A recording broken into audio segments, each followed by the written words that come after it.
Hello दोस्तों, हमारा आज का वीडियो ऐसे कैंडिडेट्स के लिए है जो 5 फरवरी 2023 को होने वाले AIB 17 एग्ज़ाम में अपीयर होने वाले हैं। क्योंकि आज के वीडियो में हम बात करेंगे कि एग्ज़ाम सेंटर पर आपको कितने बजे पहुंचना है, किस ड्रेस कोड में जाना है, एग्ज़ाम हॉल में एंट्री से पहले आपके पास कौन कौन से डॉक्यूमेंट्स होने चाहिए, आपको पेन कौन सा यूज करना है, ब्लू या फिर ब्लैक OMR सीट भरने के लिए, दूसरा बेयर एक्ट कौन से आपको कैरी करके ले जाने, जो फाइनल डिसीजन अब निकला उसकी बात करेंगे, इत्यादि चीज़ों के बारे में हम जानेंगे।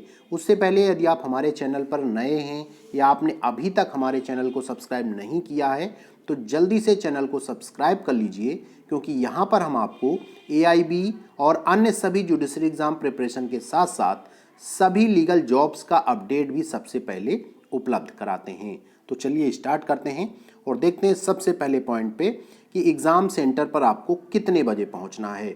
तो दोस्तों, एग्ज़ाम सेंटर का जो रिपोर्टिंग टाइम है वो सुबह 8:30 बजे का है, परंतु आपका जो एग्ज़ाम है 10 बजे से स्टार्ट होने वाला है और एग्ज़ाम सेंटर पर आप लास्ट 10 सवा 10 बजे तक आप पहुंच सकते हो, 10:15 तक।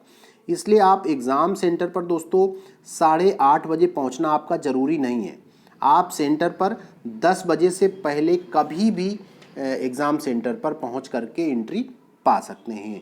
इसके साथ साथ दोस्तों मेरी एक सलाह है कि आप सभी एग्ज़ाम सेंटर पर सुबह 9 बजे तक अवश्य पहुंच जाएं, क्योंकि एग्ज़ाम से पहले बहुत सी फॉर्मेलिटीज़ एग्ज़ाम सेंटर पर होती हैं।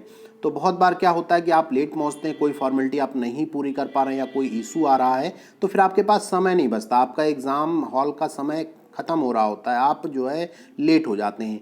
तो आप 9 बजे तक हर हाल में वहाँ पर पहुँच जाएं। तो दूसरे पॉइंट की बात करते हैं दोस्तों कि आपको एग्ज़ाम सेंटर पर किस ड्रेस कोड में जाना है। तो दोस्तों AIB एग्ज़ाम सेंटर पर किस प्रकार की ड्रेस पहननी है, इससे संबंधित कोई भी प्रतिबंध नहीं है आपके लिए। इसलिए आप जिन कपड़ों में रिलैक्स फील करें वह कपड़े पहनकर एग्ज़ाम सेंटर पर जा सकते हैं।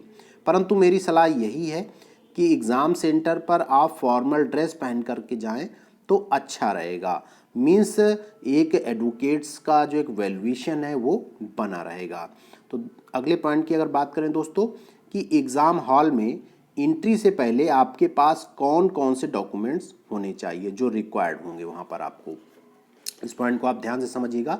तो दोस्तों एग्ज़ाम सेंटर हॉल में जाते समय आपके पास अपना एडमिट कार्ड और उसके साथ एक ID प्रूफ जैसे कि आधार कार्ड, पैन कार्ड, पहचान पत्र या फिर आपका बार काउंसिल का जो ID कार्ड है इत्यादि, जिसमें कि आपका फ़ोटो क्लियर दिख रहा हो। मीन्स इसे आप कह सकते हैं कि एक आपकी फ़ोटो ID है। और बेटर है कि आप अपना बार काउंसिल का ले लेंगे तो ज़्यादा अच्छा रहे, क्योंकि उसमें लेटेस्ट फ़ोटो आपकी लगी हुई होगी, आसानी से पहचान में आएगा। दूसरा दोस्तों, इसके अतिरिक्त जिन कैंडिडेट्स के एडमिट कार्ड में फ़ोटो क्लियर नहीं हो या फ़ोटो नहीं लग करके आया, ऐसे बहुत से लोगों के साथ इशू आ रहा है, तो वह लोग अपने साथ कम से कम 2 लेटेस्ट पासपोर्ट साइज़ जो फ़ोटो हैं अवश्य लेकर के जाएं। और दोस्तों जो आपका फ़ोटो ID है उसकी एक फ़ोटोकॉपी अवश्य अपने साथ लेके जाएं, क्योंकि बहुत सारे जो एग्ज़ामिनेशन सेंटर्स हैं वो वहाँ पर एक फ़ोटोकॉपी मांगते हैं सेल्फ अटेस्टेड, वो अपने रिकॉर्ड के लिए।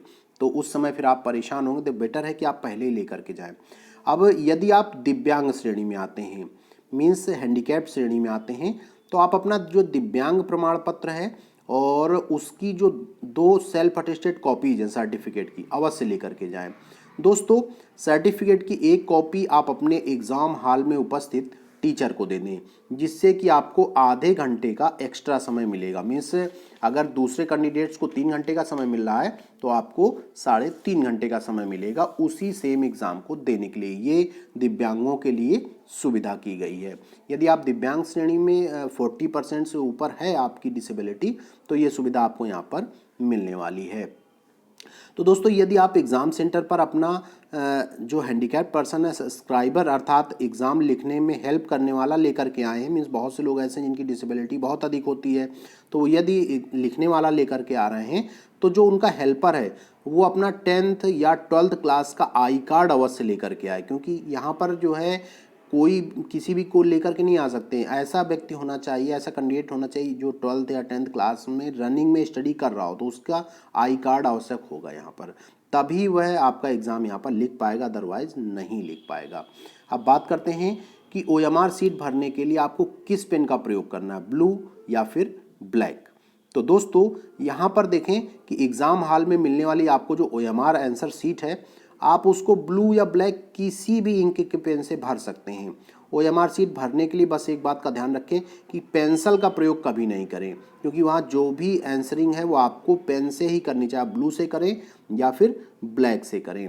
और जो भी डिटेल्स आप OMR सीट में भरते हैं बहुत ध्यान से भरें, क्योंकि हर बार ऐसा इशू आता है कि बहुत से लोग OMR सीट में जो है भरते कुछ और हैं और उसके नीचे जो सर्किल किए जाते हैं सर्किल गलत कर देते हैं, जिसकी वजह से उनका जो रिज़ल्ट है वो रुक जाता है और बहुत से लोगों को तो मानिए कि दोबारा से भी एग्ज़ाम देना पड़ा है। तो आप OMR सीट को भरने में विशेष जो है ध्यान दें, जिससे कि जो है आपके साथ ऐसा कोई इशू नहीं आए। अब बात करते हैं कि बेयर एक्ट कौन से ले जा सकते हैं। यहाँ पर बहुत सारे कन्फ्यूजन्स हैं तो इनको समझेंगे। तो दोस्तों अगर BCI अर्थात बार काउंसिल ऑफ इंडिया द्वारा बेयर एक्ट संबंधी दिए गए निर्देशों की बात कर लें तो BCI इसके लिए 2-3 बार अपडेट दे चुका है। उसके अनुसार आप एग्ज़ाम हॉल में विदाउट नोट्स वाले बेयर एक्ट ले जा सकते हैं। यदि आपके पास ऐसे बेयर एक्ट नहीं है तो आप नोट्स वाले बेयर एक्ट भी ले जा सकते हैं, परंतु उसके लिए आपको अपने क्लास का जो इन्विजिलेटर है उससे परमिशन लेनी होगी। ये चीज़ जो है BCI ने अपने उसमें नोटिफिकेशन में बोली। इसके अलावा जो है किसी भी इसके मान लीजिए दोनों टाइप में आपके पास कोई बेयर एक्ट नहीं है तो आप बेयर एक्ट का जो प्रिंट आउट है या फिर फोटोकॉपी आप उसे भी ले जा सकते हैं, उसकी भी परमिशन दी जा रही है। तो इसको आप जब इतने सब टाइप के ले जा रहे हैं तो आप इसको आसान भाषा में समझ लीजिए कि अगर आप किसी भी प्रकार का बेयर एक्ट ले जा रहे हैं, चाहे वो नोट्स वाला हो, विदाउट नोट्स वाला हो या फोटोकॉपी वाला हो, तो आपको वहाँ पर कोई नहीं रोकेगा। किसी के पास इतना समय नहीं होता क्योंकि उनके पास दूसरी और बहुत सारी फॉर्मेलिटीज़ होती हैं और इतना उसके बारे में जो इन्विजिलेटर है वो भी नहीं जानता है, इसलिए ज़्यादा परेशान होने की आवश्यकता आपको नहीं है। तो दोस्तों बस एक बात का ध्यान रखना है आपको कि बेयर एक्ट से अलग कोई दूसरी गाइड या बुक नहीं ले जा सकेंगे आप। मीन्स आप जो ले जाएंगे वो बेयर एक्ट ही आप ले जाएंगे। बेयर एक्ट से अलग बहुत से लोगों का कहना है कि हम इसकी गाइड ले जाएं या इसकी बुक ले जाएं।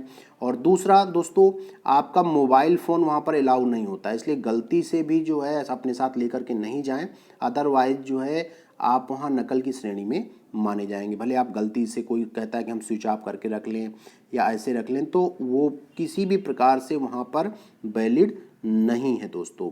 तो इन सब बातों का आपको विशेष ध्यान रखना है और कल होने वाले एग्ज़ाम के लिए आप सभी को मेरी तरफ से शुभकामनाएं, जिससे कि आप सभी इस एग्ज़ाम को पास करें। और एक बात का ध्यान रखें, फिर से ये कहना चाहूँगा कि सभी लोग सारे क्वेश्चंस करके आएँ, क्योंकि यहाँ पर नेगेटिव मार्किंग नहीं है। कोशिश करें कि 40 क्वेश्चन सही कर लें, उसके बाद जो बच रहे हैं उनको भी करके आएँ, जिससे कि जो है आप आसानी से पास हो जाएं। तो दोस्तों इसके अतिरिक्त यदि आपकी कोई क्वेरी है या फिर आप कुछ और जानना चाहते हैं तो आप हमसे कमेंट करके पूछ सकते हैं, हम रिप्लाई अवश्य करेंगे। बहुत बहुत धन्यवाद।